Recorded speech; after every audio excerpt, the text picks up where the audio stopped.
gracias a Dios por esta bendición que vamos a recibir. Padre bendito y Dios de la gloria, te damos gracias, oh Dios Todopoderoso, por todas las bendiciones que tú nos das. Dentro de estas bendiciones, Señor, esta clase, Señor, que vamos a llevar hoy, en la cual vamos a aprender mucho, Señor, oh Dios, y también esto nos va a servir, Señor, oh Dios, para transmitirle a aquellas personas que no han escuchado tu santa palabra, este libro tan importante que es el libro de Ruth, Señor, oh Dios. Gracias te damos por todas las enseñanzas, Señor, y bendice a nuestro hermano Pastor Rolando. Llénalo de sabiduría, Señor, oh Dios, para que todos también seamos bendecidos a través de tu santa palabra. Gracias te damos, oh Dios Todopoderoso, en el nombre de Cristo Jesús. Amén y amén. Amén. Amén.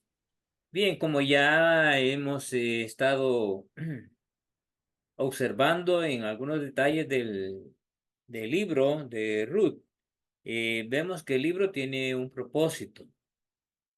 Van bien dicho, tres propósitos fueron lo que definimos. Uno es mostrar el, el origen de Cristo Jesús a través del- de esta familia, ¿verdad? De esta familia que Dios formó.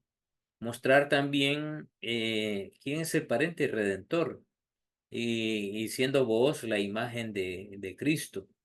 Mostrar también que Dios, eh, aunque está como ausente, pero está presente, o sea, no se le da un papel preponderante dentro del el libro, pero él está ahí, ¿verdad? Él está ahí en cada acción y, y simplemente el texto de Ruth tiene que ver con lo que ya Dios ha dicho y la obediencia de nosotros a eso que Dios ya ha establecido como una regla, un camino a seguir. Ese es parte de lo que vamos a estar concluyendo en esta noche, ¿verdad? Así es que el libro de Ruth, dentro de todos los libros, es este y el libro de Esther, que tienen nada más el nombre de una mujer, que no lo tienen el resto de los libros. Es una historia romántica, sí, pero es una historia de la obra y el trabajo de Dios. También tiene el propósito de mostrar de que los gentiles tienen participación en el reino del Señor, ¿verdad? El reino de Dios también es para nosotros. Eso es a través de la imagen de Ruth. Y Noemí representa pues al pueblo de Israel, ¿verdad? Con las dudas, las incertidumbres, con el esposo y sus hijos. Hoy vamos a entrarnos un poquito a, a ese rol que desempeñaron la familia que salió de Belén y que sus decisiones tuvieron consecuencias, consecuencias que tuvieron que asumir especialmente Noemí, que es la que más fue afectada al final, y que Dios le proveyó de una amiga, ¿verdad? De una compañera, en este caso a Ruth. Y también de un pariente redentor, porque sin el pariente redentor imposible que Ruth hubiera sido bendecida quiero decir, Noemí hubiera sido bendecida con una, eh, con una mujer que les salvó su vida, por así decirlo, y estando Dios de por medio, ¿verdad? Detrás del telón. Así es que vamos a ir trabajando con una presentación que tengo ya lista acá.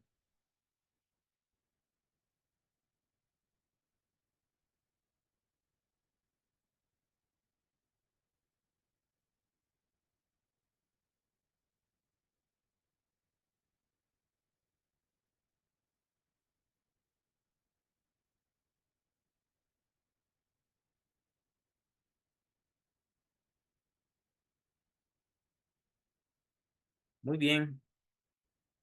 Está viendo mi pantalla, ¿verdad, hermanos? Amén. Sí, mi Así Amén. hermano. es. Ok. Entramos en la tercera sesión del estudio del libro de Ruth, el pariente redentor, el Goel.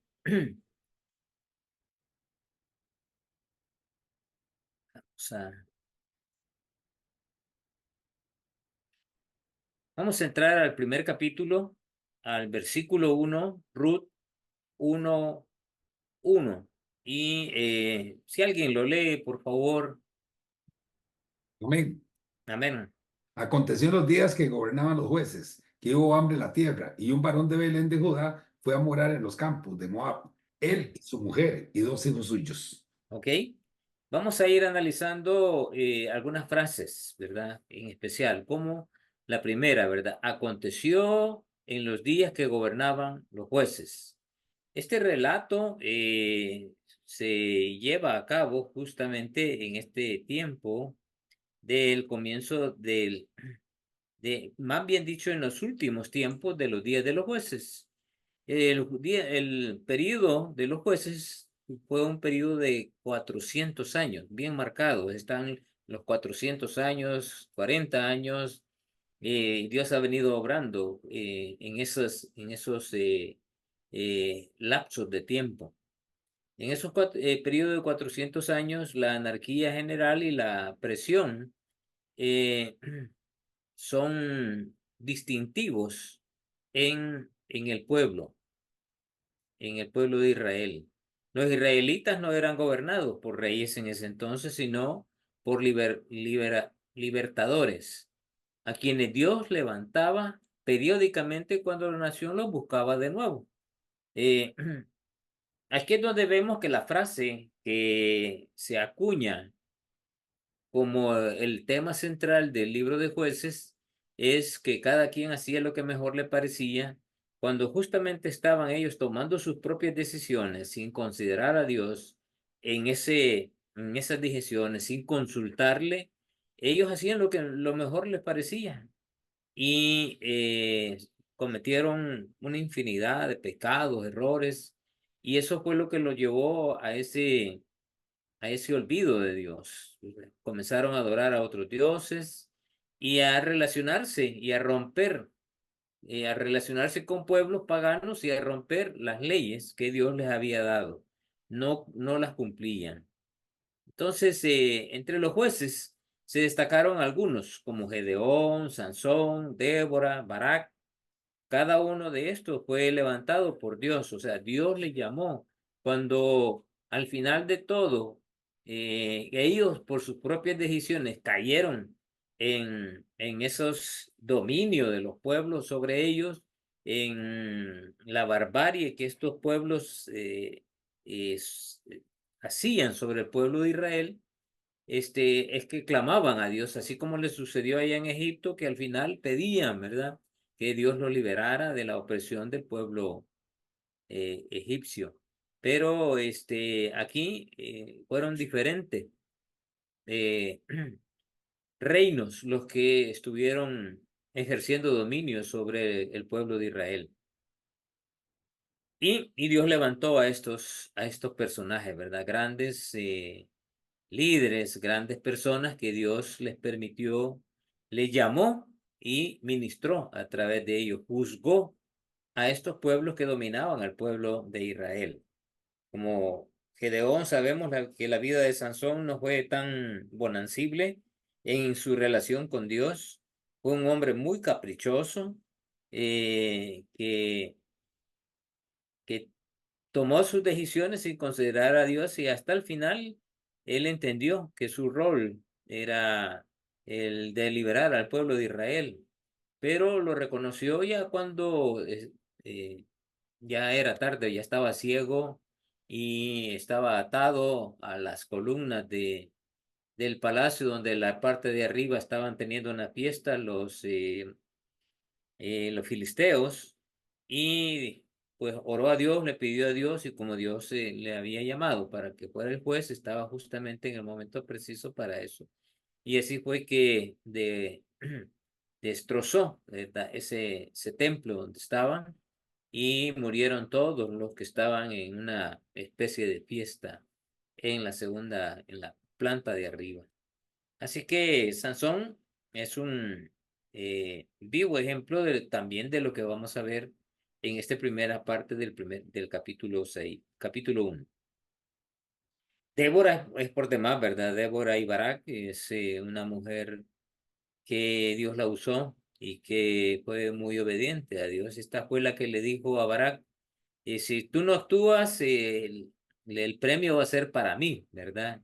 Y hay en principio que cuando los hombres no actúan, no hacen su labor del llamado de Dios, entonces Dios llama a mujeres, como en este caso a Débora. Cada uno de estos fue levantado por Dios y no para gobernar como reyes, sino para guiar a Israel durante un desafío específico. Y luego regresan al anonimato, ¿verdad? Ya no se habla más de ellos. En los días en que gobernaban los jueces eran en realidad días oscuros para Israel. El período se caracterizó por la frase, cada uno hacía lo que bien le parecía, ¿verdad? Ahí tienen la cita, no la vamos a buscar porque todas dicen lo mismo y ya más de alguna vez las hemos buscado y las hemos leído.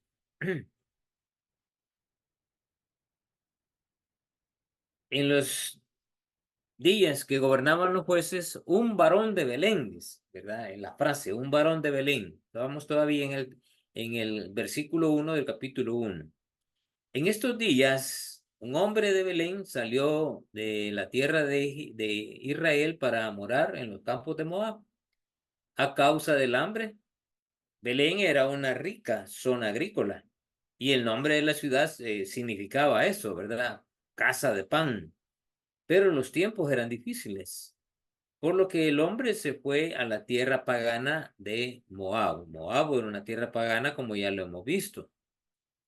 Para hacerlo tuvo que caminar a través del desolado paso de Jericó, a través del desierto de Judea, cerca del Mar Muerto, cruzando el río Jordán hacia la tierra de Moab. Esta fue una salida definitiva de la tierra prometida a Israel y un regreso al desierto del cual Dios había librado a Israel cientos de años antes. Estos fueron claramente pasos en la dirección equivocada. Desde que tomó Elimelech y, y Noemí la decisión de viajar, de salir, eh, no confiaron en Dios, no esperaron a Dios, no consultaron a Dios, sino que fue su propia decisión. Y el recorrido de ellos fue bastante largo. Tengo un mapa aquí parecido al que vimos la vez pasada. Aquí vemos eh, más o menos lo que era la forma del... Hermano, Sí, hermano, disculpe, sí, el mapa no se ve, las diapositivas no están pasando, hermano. no están. No, hermano, solo está, la que está ahí es fija de la sesión 3, estudio, libro en Ruth, el pariente el redentor, nada más el Joel. Solo eso es lo que ha Vean, estado y no han estado pasando las diapositivas. El mapa no se ve ahorita. de veras, ¿no? Espérame, vamos a ver. Vamos a arreglarlo de nuevo.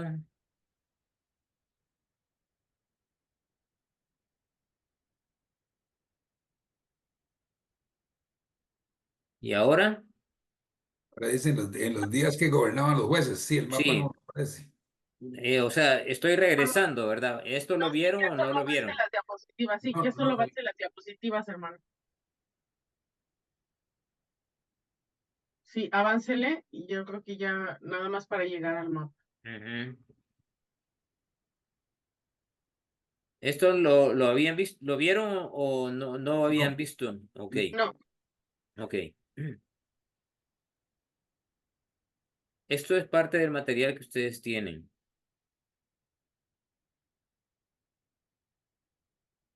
Ahí está el mapa, ahora Ok. sí. Ujú. Bueno, ok. Entonces, este es un mapa de un diccionario bíblico que representa más o menos cómo estaba distribuida la tierra en esa época. Estaba el reino de Judá, que había sido representado por el pueblo de Israel, y estaban todos esos reinos alrededor. Ellos más o menos, de acuerdo a la posible descripción de los estudiosos, creen que ellos tomaron este rumbo. Salieron del reino de Judá de la parte de Jerusalén, entre Jerusalén y Hebrón, ahí está Belén, y recorrieron parte del desierto de Judá y cruzaron el río en la parte de arriba. Y luego se introdujeron al desierto de Moab. Y toda esta parte que está aquí como celeste es el Mar Muerto. Entonces ellos, la trayectoria fue bastante larga y tomaron el camino más difícil y a un lugar en donde Dios les había dicho que ellos no eran amigos con el pueblo de Israel, ¿verdad? Hay mucha historia, aparte de eso lo vamos a ver hoy en otras diapositivas. Pero ustedes pueden ver aquí como la decisión que ellos tomaron, bien pudieron haber bajado a Edom, que Edom era, habían gente que eran descendientes del pueblo de Israel. Edom, ahí estuvo Esaú, ahí se asentó a Esaú y su tribu se multiplicó y Edom significa rojo, ¿verdad? Por eso él le puso, Esaú fue el que le puso a esa zona Edom. Estaban las tribus árabes y más abajo llegaban a Egipto. Pudieron perfectamente ir a esa zona, pero no se fueron a la parte más difícil y a la parte más pagana, que era los pueblos, los campos de Moab. Por alguna razón, en los campos de Moab estaban floreciendo del cultivo del trigo, pero es un desierto hasta el día de hoy. Veamos algo de la tierra que dice que había hambre en la tierra, ¿verdad? Ya es un hombre en la época de los jueces, un hombre de Belén, se fue de Belén y se fue a los campos de Moab a consecuencia de el hambre en la tierra. Entonces Dios específicamente prometió que siempre habría abundancia en la tierra si Israel era obediente. Eso es lo que Dios prometió. Y eso lo encontramos en Deuteronomio capítulo 11, versos 13 al 17. Entonces, Amén. si en esa promesa de Dios ellos no la creyeron, no tuvieron fe, ellos tomaron su propia decisión, ¿verdad? Por lo tanto, el hambre en la tierra significaba que Israel, como nación, no era obediente a Dios. Y ellos estaban influenciados por todo lo que había venido pasando en la historia sobre el período de los jueces. Leámoslo, Roberto, Deuteronomio. Amén. Si obedecieres cuidadosamente a mis mandamientos que yo os prescribo hoy, amando a Jehová vuestro Dios y sirviéndole con todo vuestro corazón y con toda vuestra alma, yo daré la lluvia de vuestra tierra a su tiempo, la temprana y la tardía, y recogerás tu grano, tu vino y tu aceite. Ok, Daré ya también, Dios, ok, sí, si quieres que, seguir, está bien, lee lo que ok. crees tú que sea pertinente. Daré también hierba en tu campo para tus ganados y comerás y te saciarás. Guardaos, pues, que vuestro corazón no se infatuye y os apartéis y sirváis a dioses ajenos y os inclinéis a ellos. Ujú, Y se enciende el furor de Jehová sobre vosotros y cierren los cielos y no haya lluvia, ni la tierra de su fruto, y perezcáis pronto de la buena tierra que os da ok, Jehová. gracias, Robert. Ahí justamente está, ¿verdad? Dios les promete abundancia, les promete esto, sí, sí, ¿verdad? Es una promesa con condición. La condición de ellos era que ellos fueran obedientes, pero no lo habían sido. Y esta familia tampoco. Esta familia, en vez de obedecerle a Dios, en vez de creerle a Dios en las promesas que ella les había dado, tomaron su decisión y se fueron. Acuérdense que no era una familia rica, ¿verdad? Y quizás hasta se habían enfrascado más en su poder económico que podían salir adelante en otro lugar. Y, y tomaron una decisión. no consultaron a Dios, hicieron caso omiso de esta promesa que Dios les había dado y no esperaron en el Señor. Eso tuvo sus consecuencias.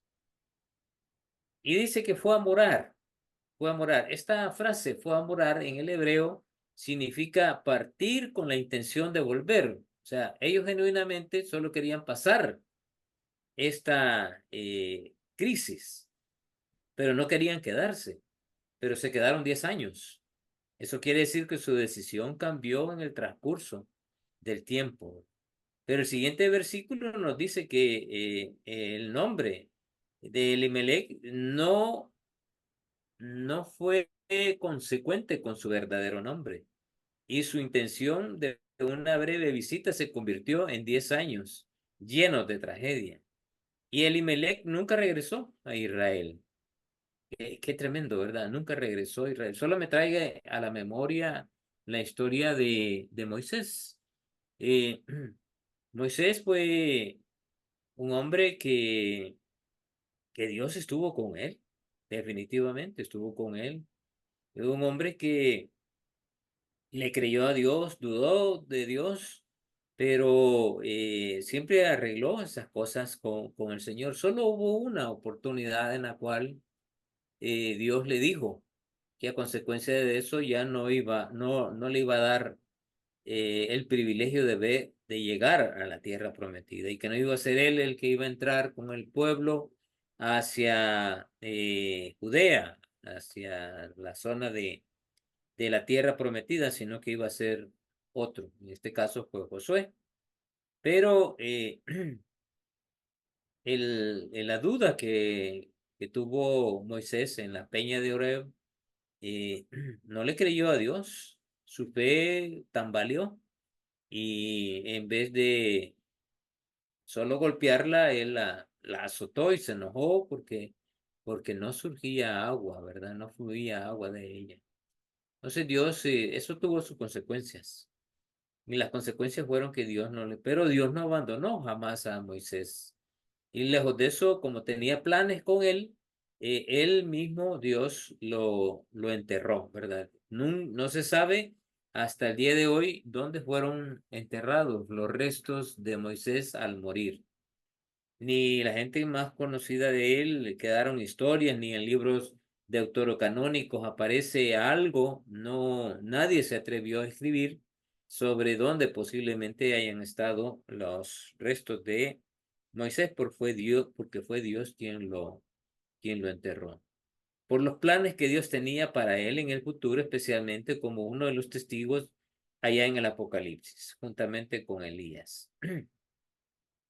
Elías o Enoc, ¿verdad? Uno de los dos, porque no menciona a Elías, solamente en la transfiguración aparece, y por el hecho que aparecen Moisés y Elías en la transfiguración de Jesús, creen que esos mismos personajes son los que van a estar como testigos allá en el Apocalipsis. Pero ese es otro estudio. Entonces, al saber de que la intención genuina de ellos era regresar a Belén, pero las cosas cambiaron y comenzaron a haber problemas muy serios. Elimelech significa Dios es mi rey y, y no fue eh, consecuente con ese nombre que se le había dado a Elimelech. No, no, no le creyó a Dios, no se sujetó a sus promesas, le falló la fe. Entonces el nombre de Imelec y Noemí en sus decisiones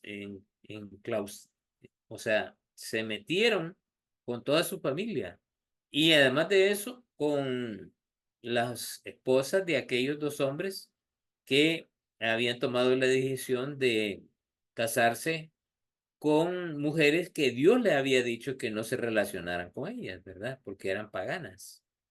Entonces, otro problema, que también porque estaban rompiendo la ley que Dios les había dicho que deberían de cumplirla. Entonces, Elimelech no vivió esa realidad de su nombre.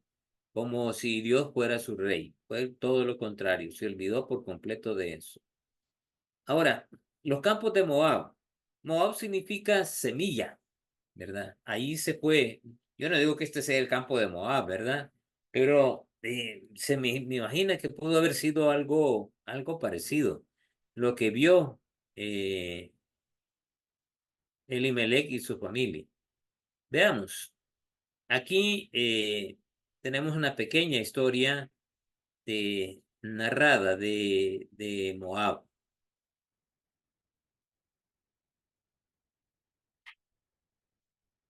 Sabemos que Moab surgió de una relación de incesto con su hija mayor.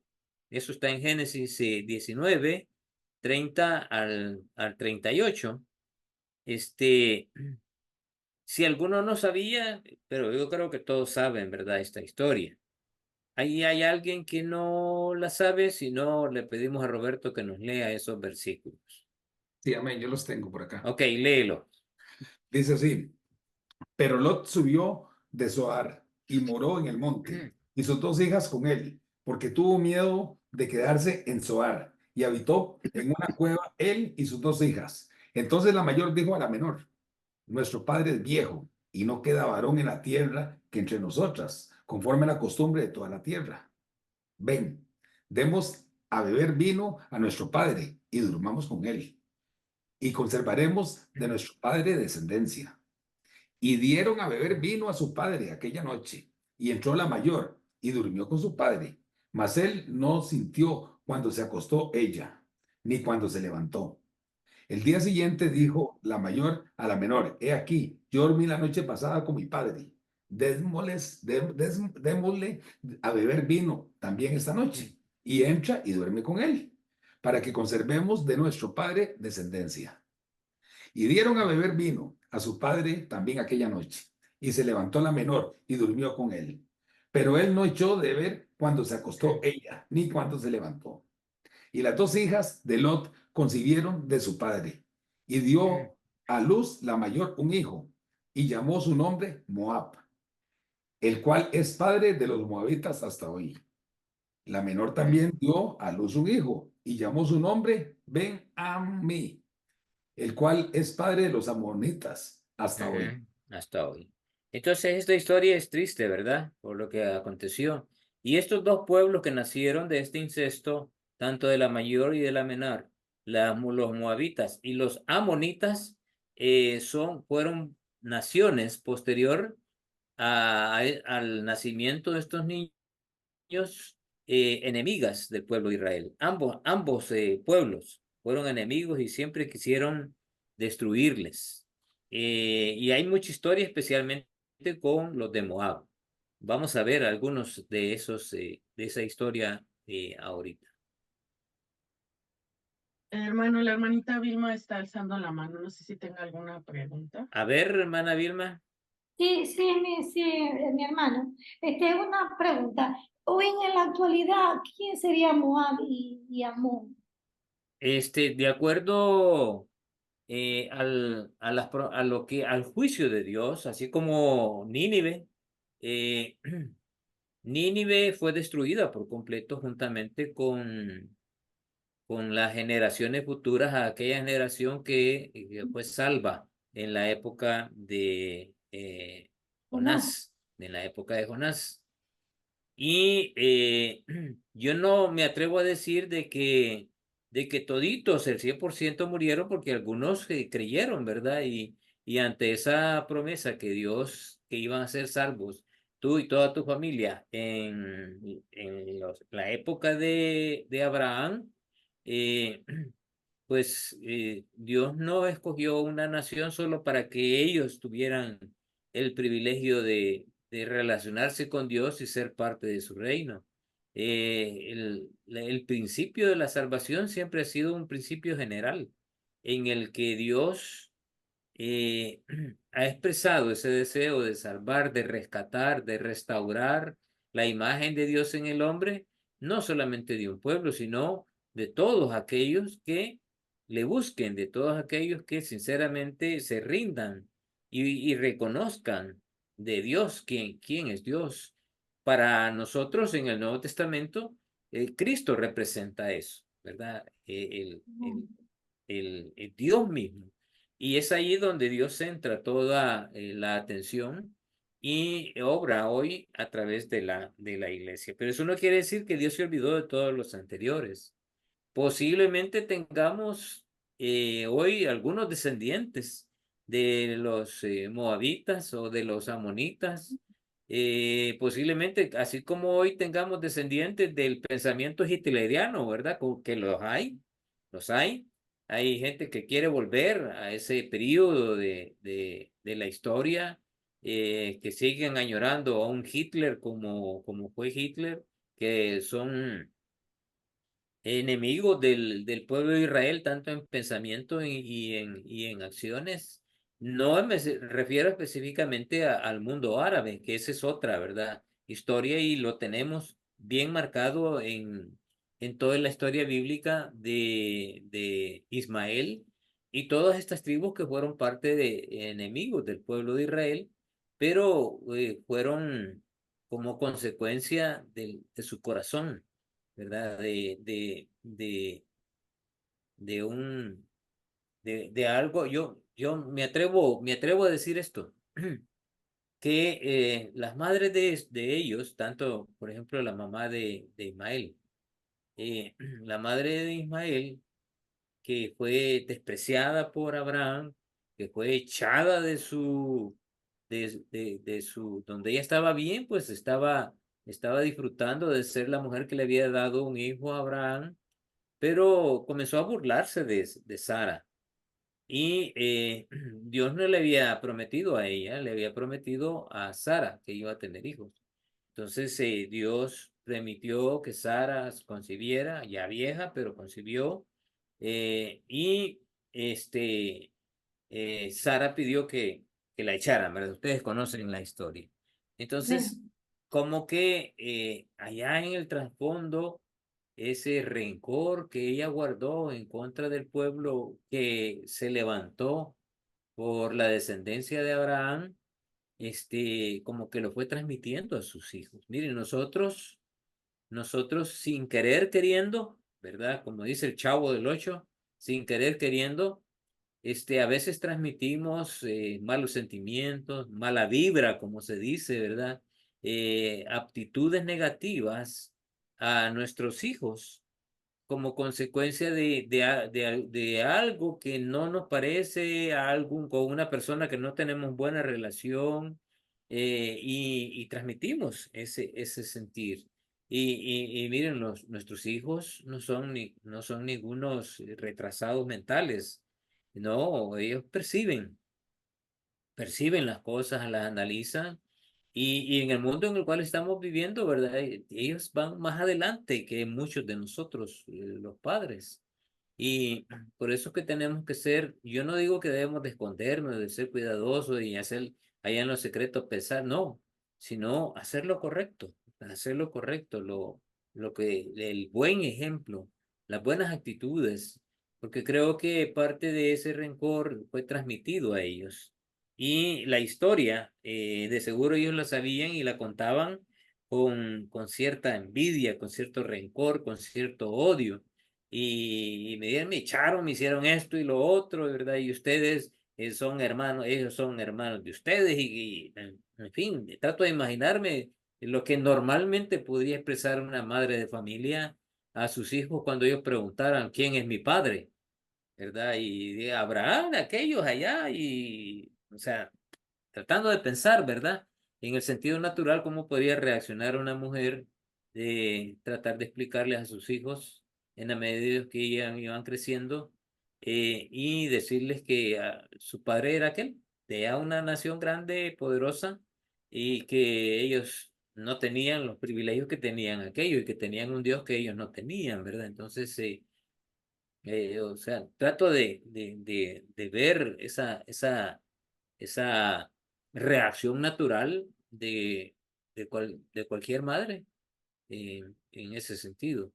Y de esa manera también o de estos otros pueblos, ¿verdad? Si los niños después preguntaron de dónde vengo, eh, yo no sé si se les explicaron a ellos que tanto Moab como eh, Ben-Amí les habían explicado que su padre era Lot y que su mamá era la hija de ellos, ¿verdad? Creo que sí, o no lo sé, pero esa semilla se germinó en el corazón de estas personas y se fue pasando de generación en generación. Y es lo que tenemos ahora, ¿verdad? Es lo que tenemos ahora, especialmente en estos problemas que hay allá en el Medio Oriente, Israel, con todos sus vecinos. Son odios ancestrales, ¿verdad? Que han venido guardando.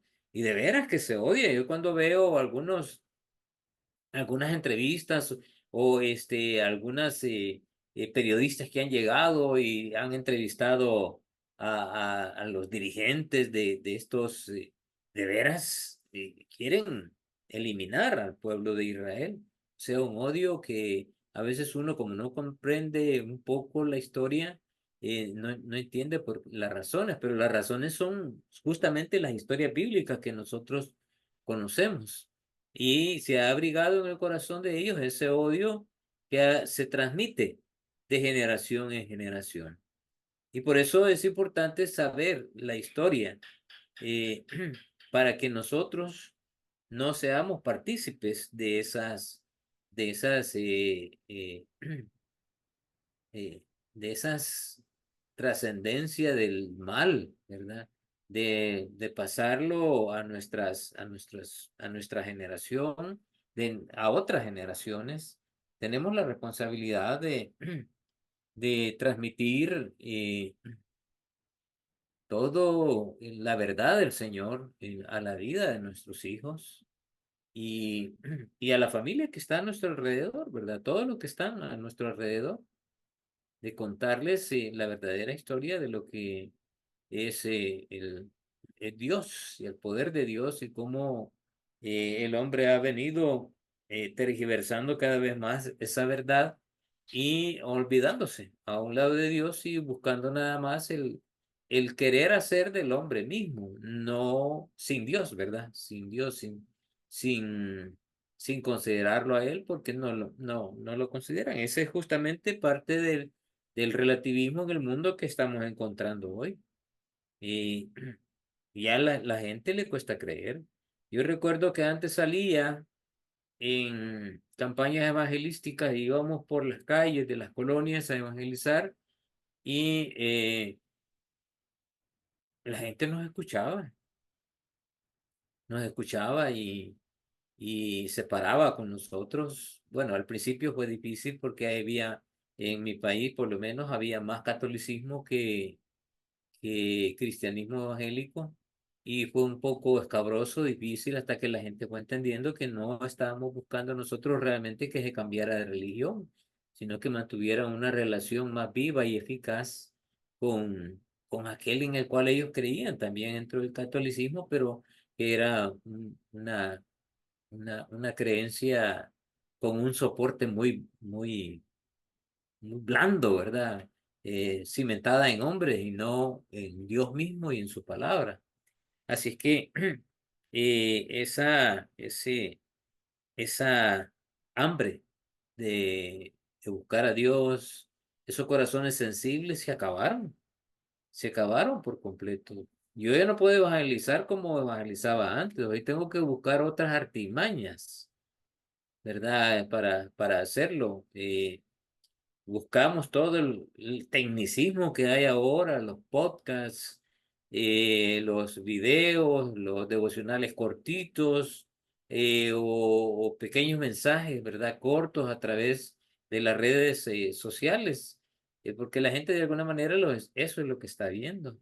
Y así llegamos, intentamos llegar a los corazones de las personas que antes la mirábamos en la calle, pero ahora es difícil, ¿verdad? Ahora están más en un aparatito llamado celular y hay que usar la tecnología de alguna manera, para bien, ¿verdad? Para bien y no para mal. Pero esa es la realidad en el mundo en el que estamos.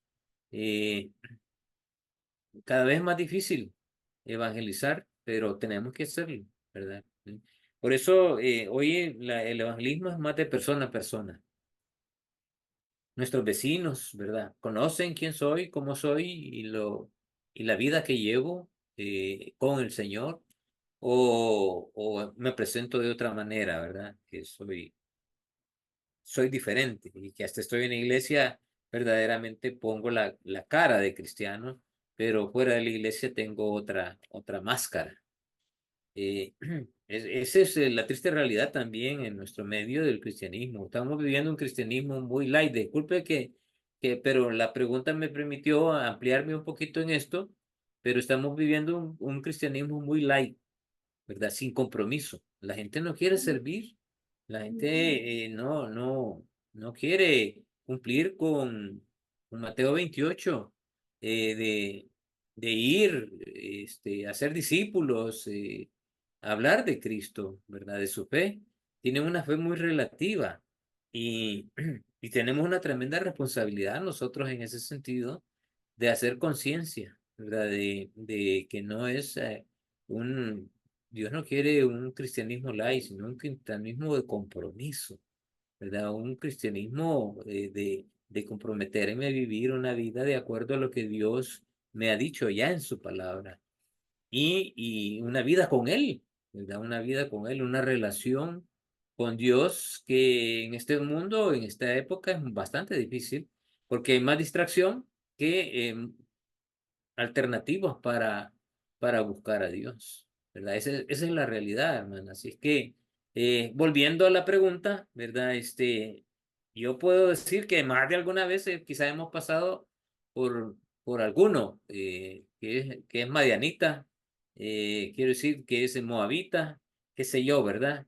Como por ejemplo, mis abuelos, mi bisabuelo eh, había hecho un árbol genealógico y de acuerdo al árbol genealógico de mi bisabuelo, las raíces de mis apellidos están en España, especialmente en la zona de Galicia, en la zona sur de España. Ahí están los Pérez Ramírez, que de ahí viene. Y algunos de nosotros tendrán diferentes raíces. Oí la vez pasada una conferencia en la universidad donde trabajaba antes, sobre que todas las personas que son, aquí les decimos colocha, que tienen rizos, su pelo es rizo y negro, hay sangre africana en ellos, porque se ha proliferado tanto, ¿verdad? Que, que, que todos tenemos algo de ellos, uno de una raza, otro de otro, otros completamente indígenas, ¿verdad?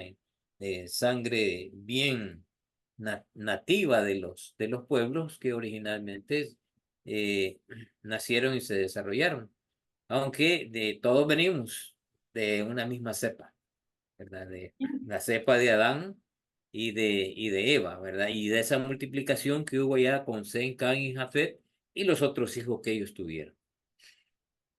Así que, hermana,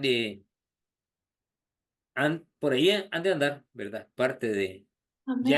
ya no son puros, son mezclados, como todos nosotros hemos mezclado ahora, ¿verdad? Yo tengo un hermano, mi hermano Reinaldo, él es morenito, y yo soy más despercudido, ¿verdad? Así le decimos aquí a la gente es más blanca. Eh, y somos hermanos, hermanos de papá y de mamá. Y, y así es, ¿verdad? O sea, mi papá era moreno y mi mamá era clara. Aquí hay un lugar en El Salvador que se llama Chalatenango. En ese lugar fue el primer lugar donde se asentaron grupos de españoles. Y por eso la gente de allí hasta el día de hoy es la gente más clara, más blanquita de todo el Salvador. Todos son, y algunos de color, sus ojos, colores azules claros, ¿verdad? El mío no, ¿verdad? No, bueno, ojos normales. Pero esa es parte, y en muchos pueblos latinoamericanos pasó lo mismo. ¿verdad? Lo mismo. Y, o sea, estamos mezcladas las sangres. Entonces, pero podría decir que por ahí ha de haber todavía unos descendientes, como las tribus aparentemente desaparecidas del pueblo de Israel. Ahí están, ¿verdad? Ahí están. Dios los va a recoger en un momento determinado, porque Dios no dice que ya desaparecieron por completo. La Biblia no lo afirma, al contrario, dice que los va a recoger. Así es que ahí están, hermano. Pero no podemos identificarlos, aseverarlos, pero pues el mundo ha sido tan afectado por las migraciones, por las mezclas, ¿verdad? De las razas, que ya ahora es bien difícil encontrar razas puras. Es la intención de Hitler con la raza árida, ¿verdad? Pero no alcanzó su meta. Bien, así que espero haber contestado, hermanita. Amén, mi hermano. Ajá, bueno. Tercero, Jehová le mandó a Moisés no molestarlos cuando Israel pasara por sus alrededores en el camino a la tierra prometida, ¿verdad? Hay un texto que ahí dice. Sin embargo, ahí en números 22, 24, que está la cita, ¿verdad? Pero el ángel de Jehová se puso en una senda de viña que tenía pared a un lado y pared al otro. ¿Qué es lo que pasó? Que se desmayó, dice, como dice en la canción, no, ¿verdad? Eh, Balac era el rey de los moabitas en ese entonces y mandó a llamar a Balaán, que era un profeta, y que para que maldijera al pueblo que venía y que acababa de destruir los muros de Jericó y que tenían miedo de ese pueblo y que a este Balaam Dios lo oía y que de esa manera al oírle que maldijera ese pueblo que venía ahí, los iba a destruir. El Dios de Balaam, no el Dios de Balac, sino que el Dios de Balaam. Esa historia más o menos ustedes la conocen. Vino Balaán y fue porque le ofrecieron plata, ¿verdad? Y, y fue y Dios le dijo, mira, lo que yo he maldecido, tú no lo puedes maldecir. Y se regresó y al final, bueno, le enviaron gente importante, le enviaron más dinero y al fin cedió. Y al ceder, sabiendo que Dios ya le había dicho de que no podía maldecir lo que Dios había bendecido, Dios permite que pase por una experiencia que tuvo esa experiencia con el animal, ¿verdad? Y tenemos la famosa historia en donde Dios permitió que esta asna hablara y le habló. Cuando pasó ahí en esas paredes, y un muro de pared a un lado, pared al otro, y él encima de aquella asna y no, yo no sé si ustedes se han subido encima de un caballo, ¿verdad? Pero cuando uno se sube encima de un caballo, aunque lleve montura o no lleve, la barriga, ¿verdad? El estómago del animal hace que las piernas de uno se abran. Así, entonces, como iban abiertas las piernas de Balaam, y pasó por ese camino angosto y muro a un lado y al otro, le presionó las piernas en las paredes y se las raspó. Entonces él, muy enojado, se bajó al salir de ese túnel, se bajó del asna y comenzó a golpearla. Y el asna Dios le permitió que le hablara. Mire, me golpeas y tantas veces te han dado en mi lomo. Estoy parafraseando lo que el texto dice. ¿Qué no ves que hay un ángel allá adelante? Y él no lo veía. Hasta que la asna le dijo que había un ángel con una espada dándole vueltas. Hasta entonces fue que lo vio, Dios le abrió los ojos, vio Balaam al ángel y reconoció que su desobediencia, ¿verdad? Su desobediencia. Hasta entonces, y él ya dijo que ya no iba a ir a Balac a maldecir, ¿verdad? Entonces, ese es justamente lo que ahí pasó. Y Balac, en contra del pueblo, con miedo, quería destruirlos, pero Dios no lo permitió. Cuando Dios le impidió maldecir a Israel, Balaam sugirió otras tácticas. Y miren esto, ¿verdad? Quiero que leamos este texto de Números 31:16. Amén. Ajá. Dice, he aquí, por consejo de Balaam, ellas fueron causa de que los hijos de Israel prevaricasen contra Jehová Ujú. en lo tocante a Baal Peor, por lo que hubo mortandad en la congregación de Jehová. Tremendo, ¿verdad? Amén. Eh, y lo que pasó fue esto, miren. El, el 31 es la historia, pero el acto está en número 25 del 1 al 9. Así que te voy a pedir que lo leas, Robert. Ujú. El número 25, 25 del 1 del al 9. 1 al 9. Ok, vamos a ver. Perfecto. Ok, dice así, números 25 del 1 al 9. Dice, moraba Israel en Sitín y el pueblo empezó a fornicar con las hijas de Moab, las cuales Ujú. invitaban al pueblo a los sacrificios de sus dioses, y el pueblo comió y se inclinó a sus dioses. Así acudió el pueblo de Baal Peor, y el furor de Jehová se encendió contra Israel. Y Jehová dijo a Moisés, tomad a todos los príncipes del pueblo y ahorcadlos ante Jehová delante del sol, y el ardor de la ira de Jehová se apartará de Israel.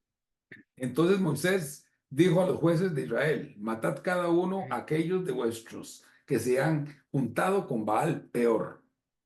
Y aquí un varón de los hijos de Israel vino y trajo una madianita a sus Ujú. hermanos, a Ujú. ojos de Moisés y de toda la congregación de los hijos de Israel, mientras lloraban ellos a la puerta del tabernáculo en reunión.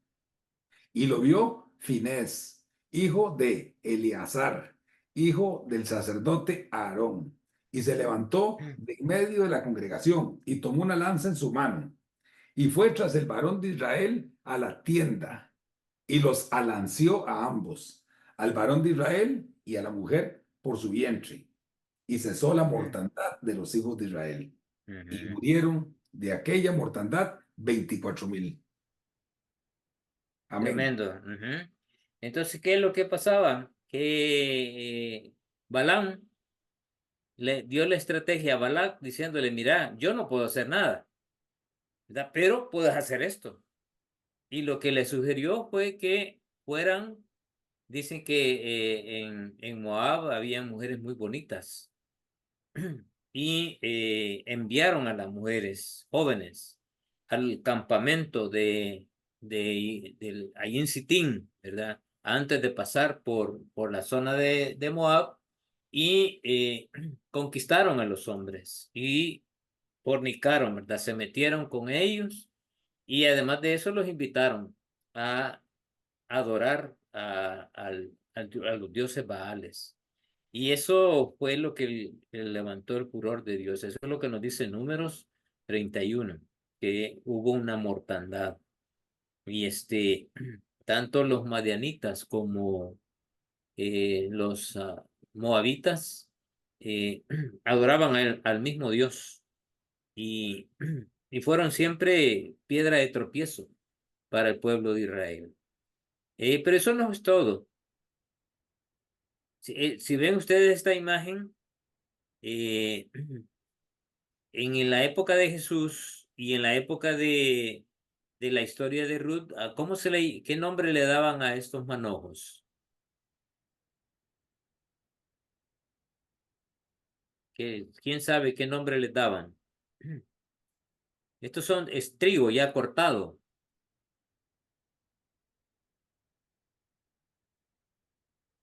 ¿Alguien sabe? ¿Están viendo la imagen? Puede ser que no la estén viendo. Sí, claro, no sé, hermano, sí. Son Bueno, dos de paja, como de paja. ajá, ese es el trigo cortado, ¿verdad? Y está amarrado y hacen manojos. Y Ah, ya se ¿cómo? gavilla, llaman acá. Gavillas, exacto, qué bueno, hermana, qué bueno, ¿verdad? Esas son las gavillas, las que mencionan en la Biblia, en varios textos del Antiguo Testamento, inclusive en el Nuevo. Esas son las famosas gavillas. Gavillas son esos manojos que se amarraban y se dejaban en el campo. Hoy hay gavillas, pero como hay tractores y todo, son unos grandes rollos enormes que los dejan ahí al sol, a la intemperie, para que se seque un tanto el trigo y después los procesan. Pero ese es parte del trabajo que hacían los segadores en aquel entonces. Séptimo Moisés murió en el monte Pisga, en la tierra de Moab. Ahí murió Moisés. Interesante, ¿verdad? Casi un siglo después de la conquista de Canaán, Israel fue dominada por Moab 18 años. Miren qué tremendo, ¿verdad? Así que si puedes buscar Jueces capítulo 3, versos 12 al 14, Robert. Amén. Volvieron los hijos de Israel a hacer lo malo ante los ojos de Jehová.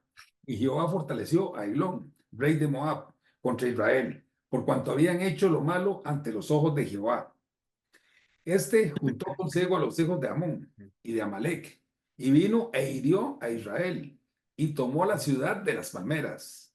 Y sirvieron los hijos de Israel a Eglón, rey de los moabitas, 18 años. O sea, fueron dominados por el pueblo de los moabitas, mezclado con otras naciones ahí de las que ya hemos mencionado, pero un rey especial que estuvo ahí en Moab, fueron varios reyes los que ejercieron dominio sobre el pueblo de Israel. ¿Y cuántos estuvieron? 18 años, tremendo, ¿verdad? Dios levantó a Ehud, quien mató al rey Eglón, de esa manera sometió a Moab bajo la mano de Israel. Dios utilizó a este Ehud como una especie de juez. Eso lo encontramos, bueno, fue un juez realmente, en Jueces 3:30, ¿verdad? Y está aquí el texto. Así fue subyugado Moab aquel día bajo la mano de Israel, y reposó la tierra 80 años. Hubo paz entre estos pueblos porque fue cortada la maldad de raíz. En este caso, este rey, ¿verdad? Este rey Eglón, que estuvo al frente de este reino de Moab, que acosaban directamente y que habían dominado mucho tiempo al pueblo de Israel. La idea de esto es mostrar que los campos de Moab estaban poblados por gente que era enemiga del pueblo de Israel. Esa es la idea de mostrar todos estos datos que están bíblicamente ahí ratificados. Ruth la Moabita era una antepasada de David. David, cuando se vio en dificultades con el rey Saúl, llevó a su padre y a su madre al rey de Moab para que ellos los protegieran. Ahí en Primera de Samuel, capítulo 22, versículos 3 y 4. Amén. Y se fue David de allí a Mizpa de Moab, y dijo al rey de Moab: yo te ruego que mi padre y mi madre estén con vosotros, hasta que sepa lo que Dios hará de mí. Los trajo pues a la presencia del rey de Moab, y habitaron con él todo el tiempo que David estuvo en el lugar En el fuerte. lugar. O sea que en algunos momentos buscaron relación con ellos, especialmente en la época de David. Acuérdense que David, él reinó durante muchos años y fue un rey muy poderoso y que subyugó a muchos pueblos a su alrededor. Uno de ellos era el reino de los moabitas. Y por eso es que fue a pedirle que cuidaran de sus padres a este rey, ¿verdad? Rey de los de Moab. Más tarde, Mesa, y ese era el rey al que fue a hablarle David, pagó un fuerte tributo a Acab, el rey de Israel. Eso lo encontramos en 2 de Reyes 3:4, donde dice: entonces Mesa, rey de Moab, era propietario de ganado y pagaba al rey de Israel 100,000 corderos y 100,000 carneros con sus bellones, o sea, con sus crías. Qué tremendo, ¿verdad? Miren qué cantidad era el impuesto que pagaba por ser dominados por el pueblo de Israel. En ese entonces era muy, muy poderoso. no solamente el período de David, sino también el período de su hijo Salomón, que subyugaron a estos pueblos, algunos de buena manera y otros que se les pasó la manita, ¿verdad? Pero todo no termina ahí. Después de la muerte de Acab se rebeló Mesa. O sea, este rey que los dominó, vino Mesa y dijo, no, ya no está este, ¿verdad? Y entonces vamos a desquitarnos. Pero Joram, rey de Israel, junto con Josafat de Judá, lo derrotaron completamente y muy posiblemente eh, arruinaron su tierra, ¿verdad? La tierra de Moab. Eso es lo que pasó en la historia. Luego encontramos que más adelante Moab empezó a disminuir de acuerdo con la palabra de Dios por medio de sus profetas. Esto no lo vamos a leer porque son 2 capítulos por completo, ¿verdad? Ahí están las citas, ustedes van a tener esta presentación. Isaías 15 y 16, ahí está la historia de esto, donde Dios promete, ¿verdad? O da la profecía de la destrucción y de la disminución del poder de los moabitas. Y en Esbón maquinaron mal contra ella, más, ya Moab ya no iba a ser, ya no iba a ser aquel reino poderoso. Jeremías 48:2 dice, no se alabará ya más Moab. En Esbón maquinaron mal contra ella, diciendo, venid y quitémosla de estas naciones. También tú, Madmena, serás cortada, espada, irá en pos de ti. Eso es lo que nos dice ahí en Jeremías. Y luego hay otros textos que confirman esto, ¿verdad? Esa profecía de parte de Dios de la disminución y desaparición de este pueblo, como nación. Pero no quiere decir de que se proliferaron por algún lugar y procrearon hijos, pero ya no se concentraron de nuevo como un pueblo enemigo del pueblo de Israel. Posiblemente se juntaron con otros. 14, la tierra de los moabitas. Moab tenía por frontera con el Mar Muerto al oeste y el desierto al este. Armón al norte y Edom al sur. Esas eran sus fronteras tal y como lo vimos ahí en el mapa.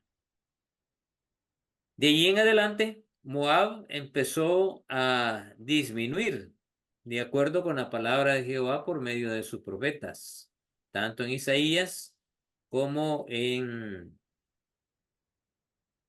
estos 2 capítulos, el 15 y el 16. En Jeremías, y con esto ya lo había leído, el 16 dice, la tierra de los Moab tenía frontera. Ok, esto ya está repetido y lo voy a arreglar, aunque creo que sí va a quedar porque ya se lo envié a Roberto. Esto es lo que yo les decía, ¿verdad? En esta imagen pueden ver ahora, esta sería una especie de gavillas. Ahora, estos son las máquinas que se usan, enrollan de esa manera los manojos de trigo. Y ahí están a la intemperie esperando que se sequen y de ser procesadas para sacarles la, el trigo, ¿verdad? El trigo. En Jueces, capítulo 2, versos 16 al 18, aquí comenzamos ya con las referencias cruzadas que ustedes tenían como tarea realizar, ¿verdad? Tenían como tarea realizar. Así que vamos a ir leyendo, Robert. Amén. Jueces 2, del 16 al 18, dice. Sí. Y Jehová levantó jueces que los librasen de mano de los que les despojaban. Pero tampoco oyeron a sus jueces, sino que fueron tras dioses ajenos, a los cuales adoraron. Se apartaron pronto del camino en que anduvieron sus padres obedeciendo a los mandamientos de Jehová. Ellos no hicieron así. Y cuando Jehová les levantaba jueces, Jehová estaba con el juez y los libraba de mano a los enemigos todo el tiempo de aquel juez. porque Jehová era movido a misericordia por sus gemidos a causa de los que los oprimían y afligían. ¿Ok? Gracias, Robert. Entonces, aquí esta es más o menos la tarea que tenían que haber hecho, ¿verdad? En ese de jueces, ¿qué hacían los del pueblo de Israel? Pues levantó jueces Dios y se los puso y no les obedecieron. Lejos de eso, fueron a otros dioses y los adoraron. Y se apartaron del camino de Dios y no obedecieron los mandamientos de Dios. Y ya había un juicio allá en Deuteronomio sobre eso, que es el que leímos, ¿verdad? Que leyó Roberto. Entonces, Dios siempre estuvo con aquellos jueces que Dios levantó. Y cada vez que los levantaba es porque Dios había sido movido en su corazón, en un sentido figurado, ¿verdad? Había sido movido a misericordia por las oraciones de ellos y por los opresores, ¿verdad? Por los que los dominaron de manera cruel, muchas veces algunos de ellos, como los persas, fueron muy duros con ellos. Y, y los caldeos posiblemente, ¿verdad? Pero los persas y los romanos fueron de los más sanguinarios con ellos, y también los de Nínive. Por eso eh, Jonás no quiso perdonar de Nínive porque habían sido unos enemigos tremendos con ellos. Y Dios estaba con el juez y Dios los libraba de los opresores porque era movido a misericordia. En Génesis 2:10, ¿qué dice? Génesis capítulo 12 y versículo 10. 12:10, ajá. Y dice, hubo entonces hambre en la tierra y Ujú, descendió Abraham a Egipto para morar allá, porque era ajá, grande el hambre en la tierra. ujú. Dios le había dicho a Abraham que la tierra donde él había llegado será la tierra que Dios le había prometido, ¿verdad? Cuando Dios llamó a Abraham, le dijo lo siguiente. Voy a tratar de ilustrar un poco esto. Dijo, vete de tu tierra, vete de tu parentela a un lugar que te mostraré, ¿verdad? Fueron las tres cosas, tres cosas. Entonces se fue de su tierra porque su familia, sus padres tomaron la decisión de irse por la hambruna. Acuérdense que Dios siempre ocupó la hambruna como consecuencia de motivar a algo al pueblo. En este caso, como la ley no estaba, ¿verdad? Era motivar a ir a un lugar para mostrarle, para que llegara al lugar que Dios quería que allí conociera a Abraham la tierra y que esa era la tierra prometida. Entonces murió su padre y él se fue de Padán Aram a Ur de los Caldeos. Y después allí sucedieron muchas cosas, parte de la historia de Abraham, hasta que llegaron a una zona juntamente con Lot, porque era el único miembro de su familia que había quedado. Lot, su sobrino y su familia. Y se fueron a la parte alta de la zona donde estaban y comenzaron a tener problemas. Habían crecido bastante y el crecimiento lo daban allá el número de ovejas que tenían, y eso los volvía ricos, poderosos. Entonces habían crecido en cantidad de ovejas, y los pastores de las ovejas de Lot con los pastores de las ovejas de Abraham comenzaron a pelear por el pasto, ¿verdad? En las partes altas. Así es que se reunieron Lot y Abraham y dijeron, no, ¿verdad? Tomemos la decisión, le dijo Abraham, de separarnos. Y tú toma la decisión, ¿dónde te quieres quedar, aquí arriba o te bajas a los llanos de Sodoma y Gomorra?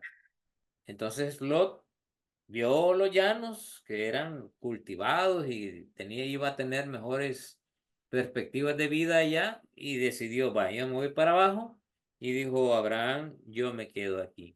Si ustedes leen el texto, el versículo donde menciona que Lot se separa de Abraham, el siguiente versículo Dios le habla a Moisés, a Abraham y le dice, esta es la tierra que yo te había prometido. Y le dice de norte a sur, de este a oeste, cuáles iban a ser los límites. Entonces, ¿Dios qué es lo que esperaba? Esperaba justamente el momento que se cumpliera lo que Dios le había pedido a Abraham. Vete de tu tierra, vete de tu parentela a un lugar que yo te mostraré. Él no sabía exactamente, no le dio dirección, no le dio correo, celular, no le dio nada. Solo le dijo, vete, que cumpliera aquellos pasos. Cumplió el primero, pero no el segundo, porque tenía ahí a un chicle, ¿verdad? Por así decirlo, a Lot. Cuando se pega el chicle en el zapato, cuesta quitárselo. Entonces, hasta que se separó Lot, entonces Dios le habló a Abraham y le dijo, esta es la tierra. Y de esa manera actúa Dios. Siempre nos dice, hasta que nos dice y nos ha dicho a través de su palabra, pero hasta que no se cumpla su palabra en nosotros, Dios no va a obrar. Dios quiere que le creamos y que estemos bajo el lineamiento, que el camino que ya nos ha diseñado Él, ¿verdad? Y que le seamos obedientes. Pero el pueblo de Israel en este periodo de tiempo no estaba en ese punto. Y el hambre Dios lo ocupó como una manera de buscar hacer que tuvieran fe en Él. No buscaba matarlos, buscaba que crecieran en su relación con Él. En Segunda de Reyes 8:1, Robert. Amén. Habló Eliseo a aquella mujer a cuyo hijo él había hecho vivir, diciendo, levántate, vete tú y toda tu casa a vivir donde puedas, porque Jehová ha llamado el hambre, la cual vendrá sobre la tierra por 7 años. Tanto en la época de Abraham como también en la época de Isaac. Acuérdense, ¿verdad? Que se fueron para allá y luego Isaac pasó todo lo que pasó en Egipto y Dios no les había dicho que se quedaran en Egipto, les dijo que tenían la tierra prometida, que está bien, sobrevivieron allá, pero Dios estaba viendo cuál iba a ser su obediencia. Dios siempre lo llevó a la tierra prometida, tal y como le había dicho, pero por sus decisiones ellos sufrieron. Y eso nos queda marcado en la historia. Entonces Dios llamó el hambre en los tiempos de Eliseo, también como lo estamos viendo, para mostrar su poder a la gente de ese tiempo, ¿verdad? En Jueces 17:8.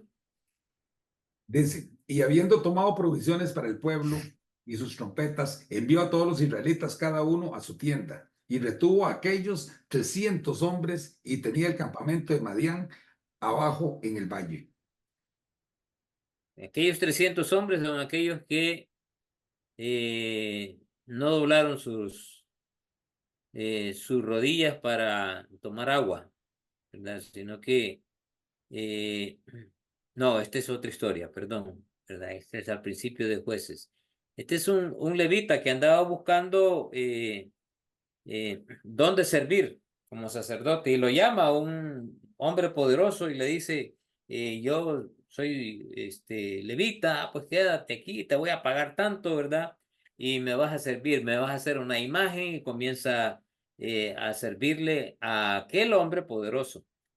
Y luego llegan de otra tribu y ven lo que está haciendo ahí aquel hombre y le dice, tú eres levita, entonces te vamos a llevar porque vamos a ir a conquistar una tierra que no están siendo protegidos ellos y porque nosotros no tenemos. Creo que era la tribu de Efraín o de Dan, algo así, que no les habían dado tierra y ellos iban a ir a conquistar, ¿verdad? Lean ahí todo el capítulo 17, ahí está esta historia, y se lo llevan, y le quitan y destruyen la imagen que él había destrozado. Entonces vemos a este levita que él se llevaba más por lo que le pagaban, no por el verdadero servicio del que hacer, que quería hacer. Entonces Dios eh, el, usa esta historia para que vean que no es cuestión de buscar nuestras propias decisiones, nuestro propio provecho, sino seguir el llamado que Dios ha dado a nosotros. Ahí en Miqueas también tenemos otro ejemplo. Amén. Dice Miqueas 5:2, pero tú, Belén Éfrata, pequeña para estar entre las familias de Judá, de ti me saldrá el que será Señor en Israel, y sus salidas son desde el principio, desde los Ujú, días de la eternidad. ujú. Los que aborrecen lo bueno y aman lo malo, ¿verdad? Dios les castiga porque no buscan lo que Dios les ha dicho que buscaran. Y dice tú, Éfrata, ya vamos a ver qué significa Éfrata. Eh, Elimelec era un Éfrata. ¿Alguien investigó eso? Sí, hermano. Ajá, ¿qué es Éfrata? Sí, Éfrata, o sea, supuestamente era el pueblo antiguo de Belén, o sea, lo que era Era Belén. el nombre antiguo de Belén, exacto. Y eran de Efraín, ¿verdad? La tribu de Efraín que llegó a tomar dominio de esa tierra. Gracias, Robert. Ese es justamente el frateo, ¿verdad? Significa eso.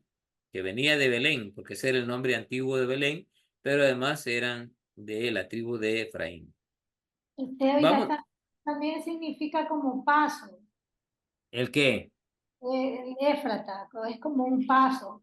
Es como un paso, sí, pero el significado Sí, original es que Éfrata era el nombre antiguo que tenía esa zona, ¿verdad? Y que venían de la tribu de Efraín. amén. Es decir, era un paso, como usted dice, era un paso, exacto. Bien, vamos al capítulo 2. Ahora ya vimos que aquel hombre que salieron en un momento del periodo de la historia del pueblo de Israel, que era la época de los jueces, que era difícil, que había una hambruna y que se fueron a un lugar que Dios no quería que estuvieran allí, sino que ellos tenían que haberse quedado en la ciudad de Belén, en la tierra de Judá, que era la tierra prometida. Y vimos varios ejemplos de lo que pasaba cuando no cumplían con la promesa de Dios, que no cumplían con obedecer a Dios, tenían consecuencias, y consecuencias que ya las hemos estado viendo en diversos textos eh, que nos muestran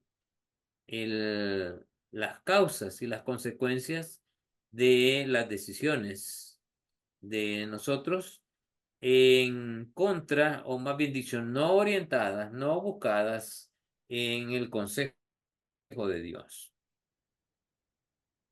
En el capítulo 2 dice, el nombre de aquel varón era Elimelec y el de su mujer Noemí, y los nombres de sus hijos Malón y Kelión.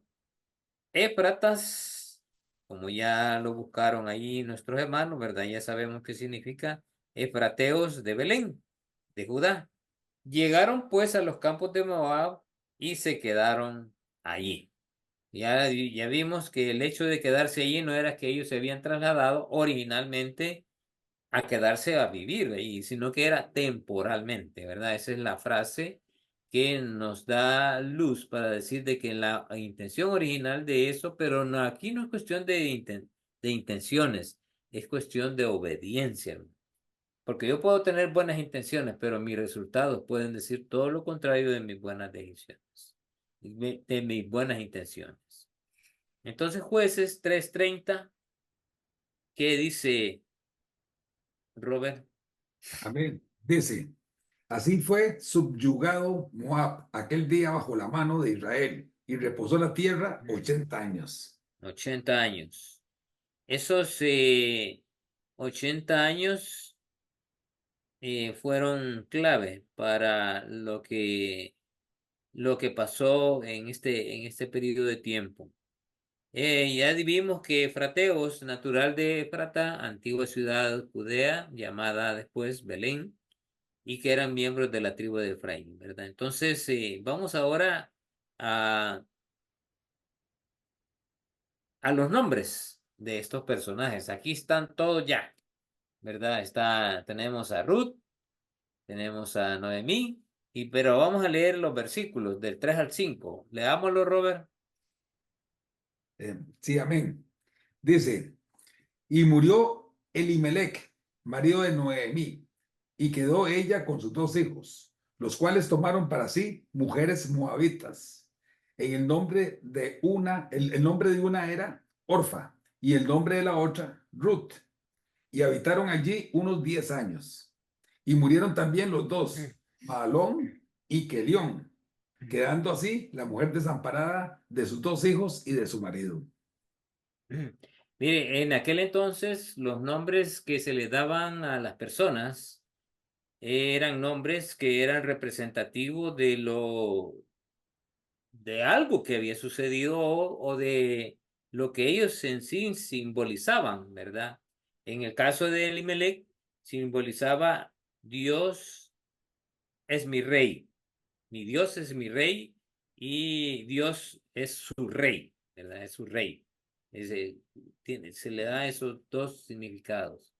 Pero ya vimos que a pesar de que su nombre decía que era su rey, él tenía que estar sujeto a su rey y no estuvo sujeto a su rey en sus decisiones, sino que fueron decisiones que fueron tomadas por sí mismo y sin considerar a Dios.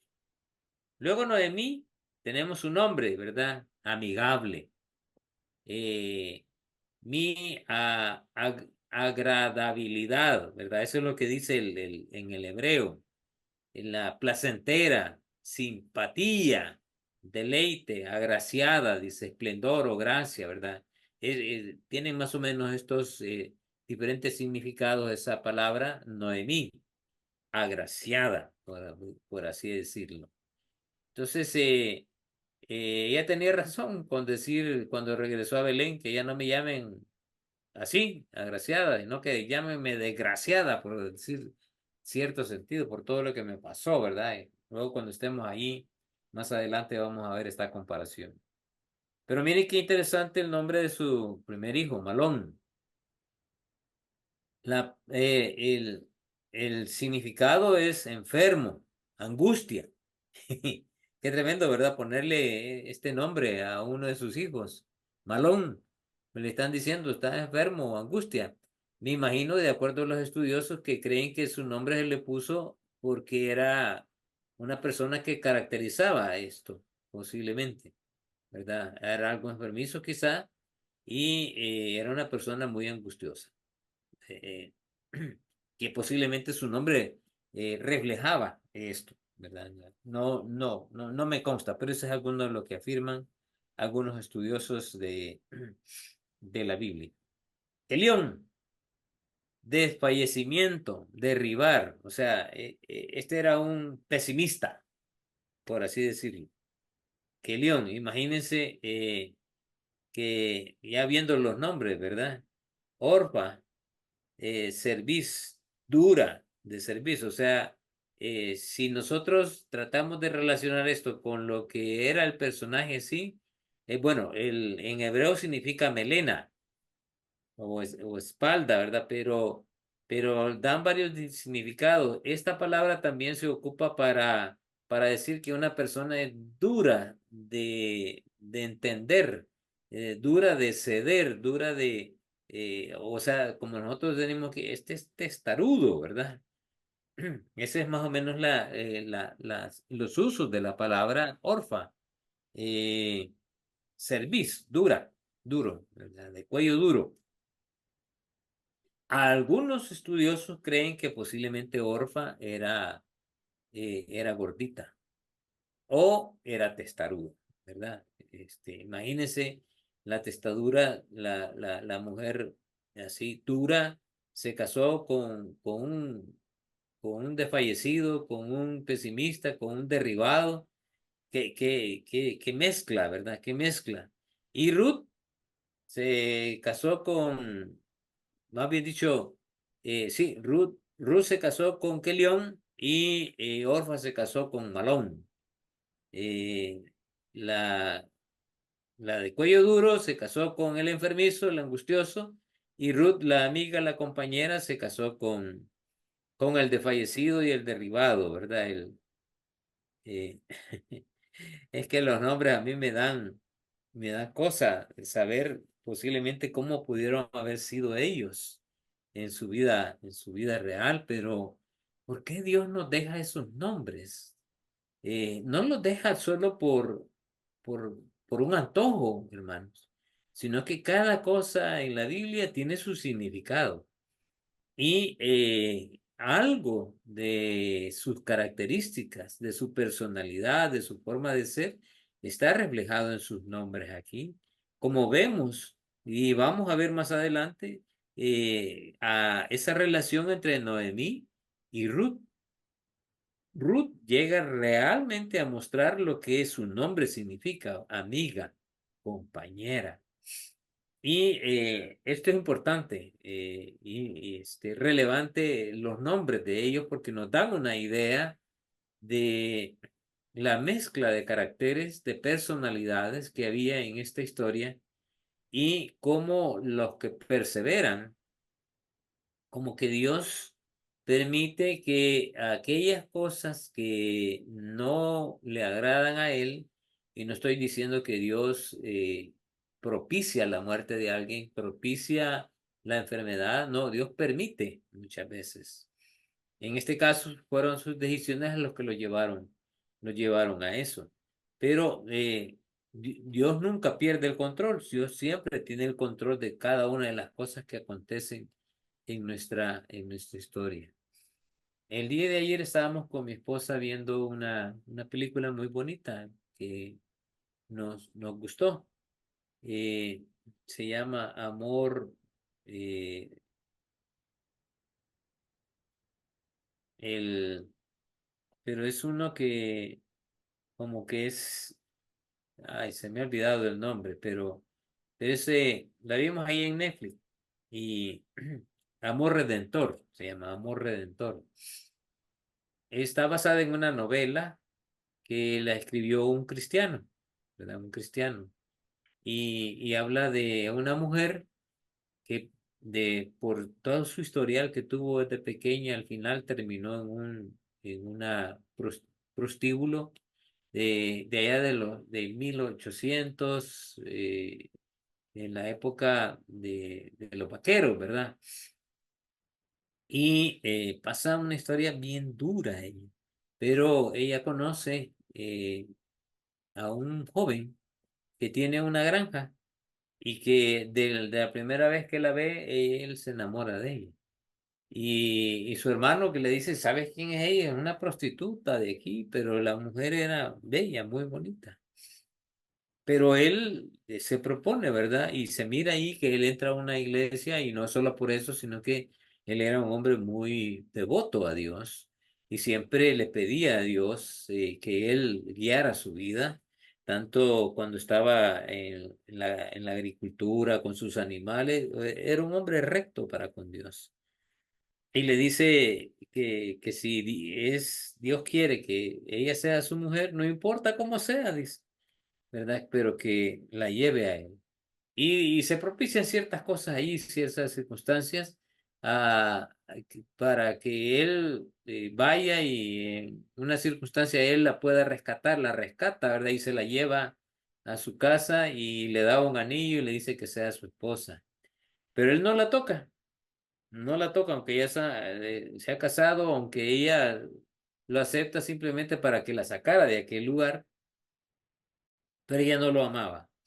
Bueno, pasa la historia, pasan muchas cosas, y ella se escapa como unas 2 o 3 veces, y al final se escapa y pasan varios años, y él siempre permanece enamorado de ella, y dice, si es mi esposa y va a regresar, ¿verdad? Tú me la diste, y él le creía a Dios en cada faceta, pero sufría, ¿verdad? Porque ya no podía estar con ella, y pasaron varios años.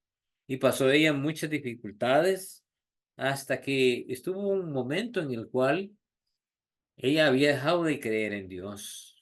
Su mamá era creyente, y fueron abandonadas por el papá, y les quitaron todo, y por eso es que tuvieron que pasar. Su mamá se volvió una prostituta, y como consecuencia ella también. Entonces, todo lo que ella pasó le había creado un corazón duro a esta mujer.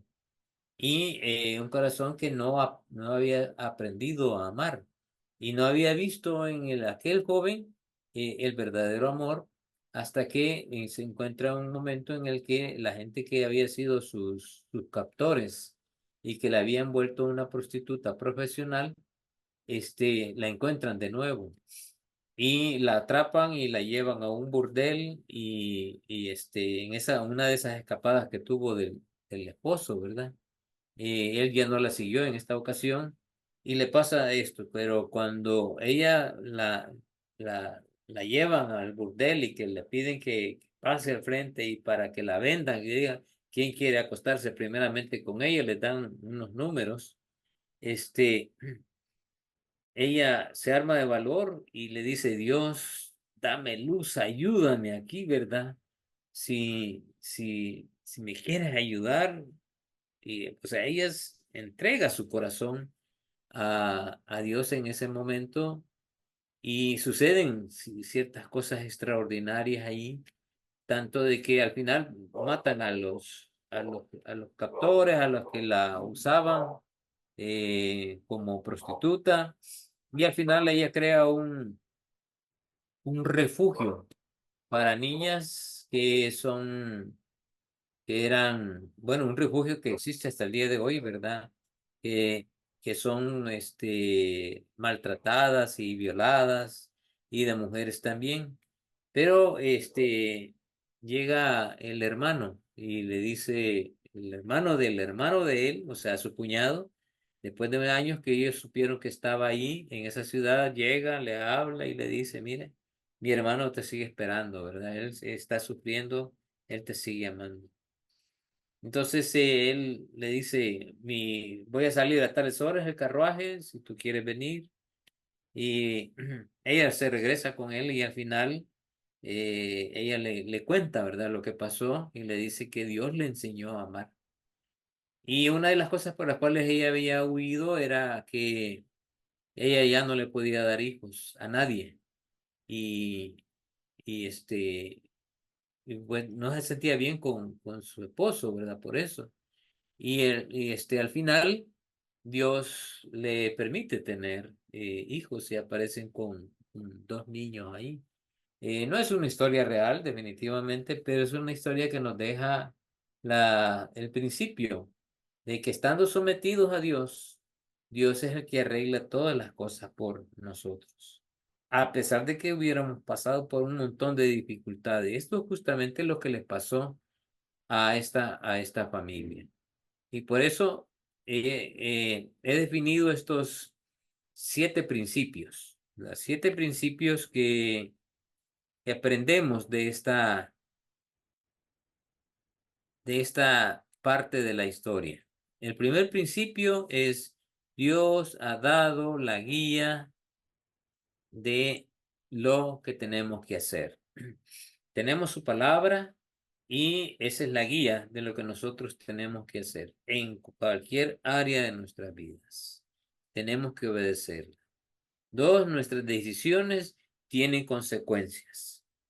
Y esas consecuencias las vemos reflejadas no solamente en esta historia, sino que en muchas historias en el Antiguo Testamento, que nos deja ver que el propósito de Dios siempre es cuidarnos, guardarnos y cumplir sus promesas en nosotros.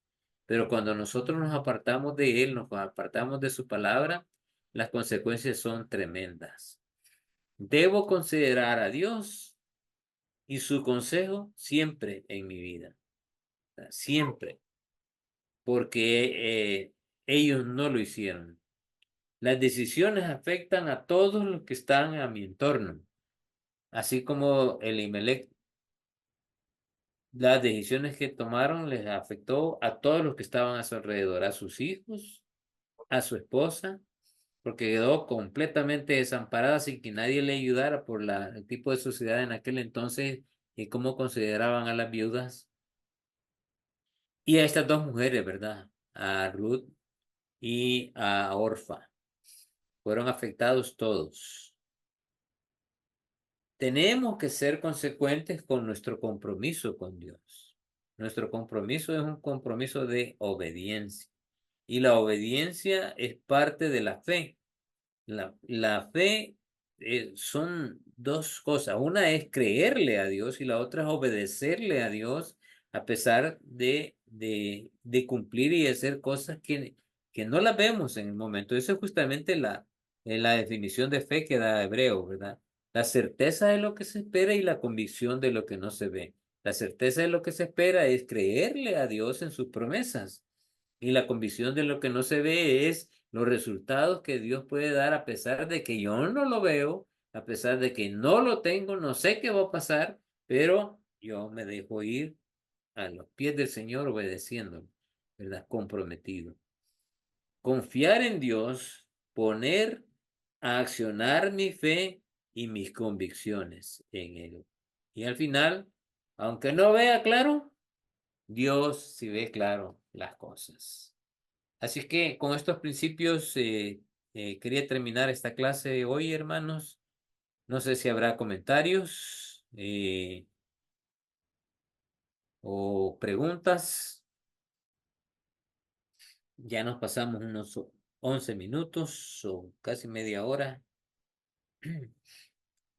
Aquí en el chat no hay preguntas, Ah, hermano. bueno. Ok, bueno, entonces espero que les hayan quedado claras las cosas, hermanos, y que estos principios que hemos sacado de estos primeros 6 versículos les puedan servir de luz en sus vidas y que ministren sus vidas espirituales también, ¿verdad? Y principalmente a ustedes y a sus familias. Sí, Robert. Sí, gracias. No, a todos los hermanos de que esta sesión, todas estas diapositivas, ya las pasé al grupo del WhatsApp para que las tengan. Entonces, para que se deleiten ahí con el estudio. Gracias, Robert. Gracias. Excelente. Bueno, hermanos, si no hay más, de veras, gracias. Gracias ¿cuántos sabemos? 13, ¿verdad? 13 habíamos, ya se retiraron 2. Eh, gracias por estar atentos, gracias por aquellos que no pueden estar, pero que acuden a las grabaciones y ven las clases, pues que sea el Señor quien que siga iluminando sus vidas, ¿verdad? Así es que gracias. Así que, sí, hermana. Y mañana no se nos olvide que, hermano. No se los olvide congregarse, hermanos, ¿verdad? Porque ese es parte de nuestro compromiso con Dios. Vayan a sus Tenemos, iglesias y tenemos linda mañana. sí, tenemos que estar ahí. Bueno, Sí. vamos a orar, permítame orar en esta ocasión a mí, ¿verdad? Vamos a orar dando gracias al Señor. Bendito Dios y Padre nuestro, gracias por el privilegio que nos da de poder estar en tu palabra, escudriñándola. Sabemos, Dios, de que esta es tu voluntad, Dios, y queremos pues aferrarnos a esto que tú nos has pedido que hagamos. Que seas tú, Dios, hablándonos siempre, seas tú, Dios, ministrándonos, seas tú, Dios, estando en nuestras vidas, como lo has prometido. Y vives en nosotros, Dios, a través del Espíritu y de tu Hijo Jesús.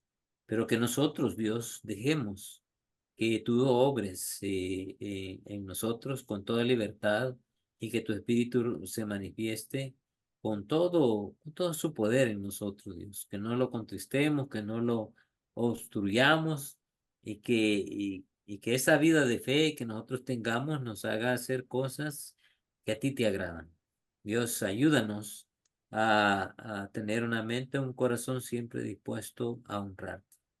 Gracias por todo, gracias por este tiempo, gracias por mis hermanos y por las familias que están aquí representadas. Suplico tu bendición, Dios. Por Cristo Jesús, amén. Amén. Amén, Señor. Bueno.